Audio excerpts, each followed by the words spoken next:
বিজু, ও বিজু, ওই বাঁশঝাড়ের ধারে ছাগলগুলা ঠিকঠাক আছে তো? কালি ঠিক আছে? হ্যাঁ, সব ঠিক আছে, কিন্তু কালি আবার ওই জঙ্গলের দিকে তাকায়ে আছে, চোখ লাল হয়ে গেছে। বাপরে, ওর আচরণ দিনকে দিন ভয়ানক হচ্ছে। রঘু ভাই, শুনি তোমার কালো ছাগলটা নাকি জিন ভূতের কিছু। মানুষ বলে তেমন। ভোলা মিয়া, আমার ছাগলের নামে এসব কুসংস্কার ছড়াইও না। কালি একটু আলাদা, কিন্তু সে আমার রুজি রুটি।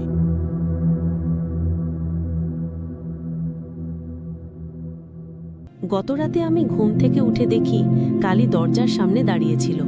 চোখ ছিল লাল, দাঁত বের করে হেসে উঠেছিল। ছাগল কি দাঁত বের করে হাসে? আব্বা, আমি দেখেছি ওর পা ছিল না, যেন ভেসে ভেসে ঘরে ঢুকেছে। এইবার আমি ওঝার কাছে যাব।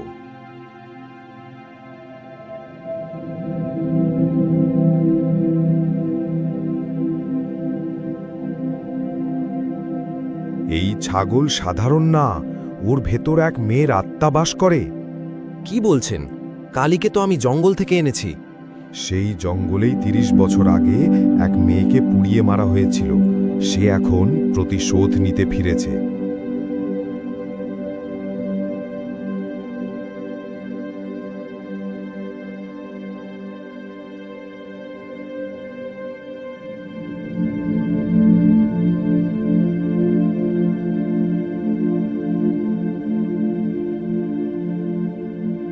ছাগলটারে মাইরা ফেল, নইলে সে তোদের ঘর ভস্ম করবে।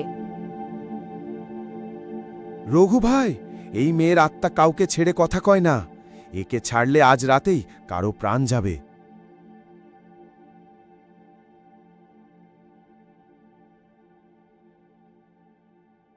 আম্মা, কালি আবার দরজায় দাঁড়িয়ে, চোখ জলজল করছে।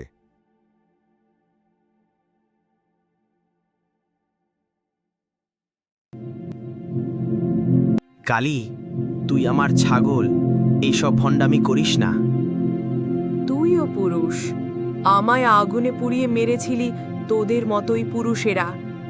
এবার তোর ছেলেকে নিয়ে যাব। না, আমার ছেলেকে ছেড়ে দে। ওরে সর, তোকে মুক্ত করছি অভিশাপ থেকে। আমার বিচার কে দেবে? আমি আবার ফিরে আসব অন্য রূপে। ছাগলটা তো মরে গেছে, কিন্তু চোখ দুটো এখনো লাল। আমি ছোটবেলায় শুনেছিলাম এক মেয়ে নাকি জ্যান্ত পুড়েছিল জঙ্গলে।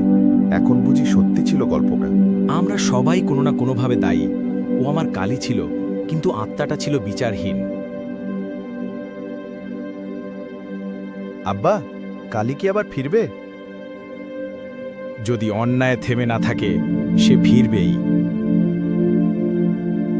বন্ধুরা, এই অভিশপ্ত ছাগলের গল্পটা কেমন লাগলো তোমাদের? কি মনে হয়, ওটা কি সত্যিই ছাগল ছিল, নাকি অন্যায়ের শিকার আত্মার প্রতিশোধ? কমেন্টে জানাও, আর সাবস্ক্রাইব করতে ভুলো না ভুতুড়ে আলপনা চ্যানেলটা।